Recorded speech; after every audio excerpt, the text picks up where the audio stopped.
ഉണ്ണിമൂന്നൻ്റെ acting level കൊള്ളാം, നല്ല രീതിക്ക് ചെയ്തിട്ടുണ്ട്. പുള്ളി ശരിക്കും അതിന് വേണ്ടിയിട്ട് കഷ്ടപ്പെടും.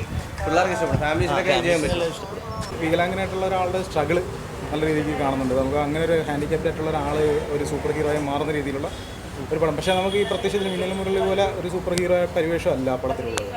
അതായത് ഒരു കുട്ടിയുടെ ജീവൻ രക്ഷിക്കാൻ വേണ്ടിയിട്ട് വികലാംഗനായിട്ടുള്ള ഒരാൾ നടത്തുന്ന സ്ട്രഗിളായിട്ട് നമുക്ക് കാണാം. കുഴപ്പമില്ല. ഇമോഷൻസ് ഒക്കെ കണക്ട് ആവുന്നു. ഇമോഷൻസ് എന്ന് പറയുന്നത് വലിയ രീതിക്ക് ഒരു ഇമോഷൻ കണക്ട് ആവില്ല, എന്നാലും ചെറിയ ചെറിയ പോയിന്റുകളിലൊക്കെ നമുക്ക് നന്നായിട്ട് കണക്ട് ആവുന്നുണ്ട്. നായിക പ്രാധാന്യമൊക്കെ കുഴപ്പമില്ല, നല്ല രീതിക്ക്. ഉണ്ണിമൂന്നൻ്റെ ആക്ടിങ് ലെവൽ കൊള്ളാം, നല്ല രീതിക്ക് ചെയ്തിട്ടുണ്ട്. പുള്ളി ശരിക്കും അതിന് വേണ്ടിയിട്ട് കഷ്ടപ്പെട്ടിട്ടുണ്ട്. അതായത് പറഞ്ഞാൽ പുള്ളി ആ ഒരു ഞാൻ പറയില്ലേ ഒരു ഹാൻഡിക്യാപ്ഡ് മാൻ്റെ ഒരു സ്ട്രഗിൾ പുള്ളി നന്നായിട്ട് അത് ചെയ്തിട്ടുണ്ട്.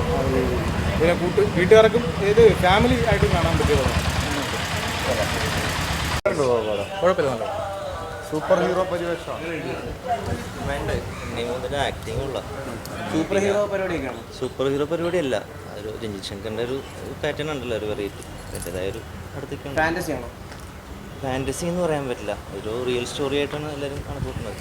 ഓക്കെ, എനിക്ക് ബേസ്ഡ് ഓൺ ട്രൂ ഇവന്റ് ആണോ അതോ ഒരു ഇൻവെസ്റ്റിഗേഷൻ സ്റ്റോറിയാണോ? ഓക്കെ, ക്രൈം ഡ്രാമയാണോ? അങ്ങനെയും പറയാൻ പറ്റില്ല. പിള്ളേർക്ക് എല്ലാവർക്കും ഇഷ്ടപ്പെടും, പിള്ളേർക്ക് ഇഷ്ടപ്പെടും, ഫാമിലീസിലൊക്കെ ചെയ്യാൻ പറ്റും. ഇഷ്ടപ്പെടും. രഞ്ജിത് ശങ്കറിൻ്റെ മൊത്തം പരിപാടി അങ്ങനെയാണല്ലോ എപ്പോഴും. Okay, thank you.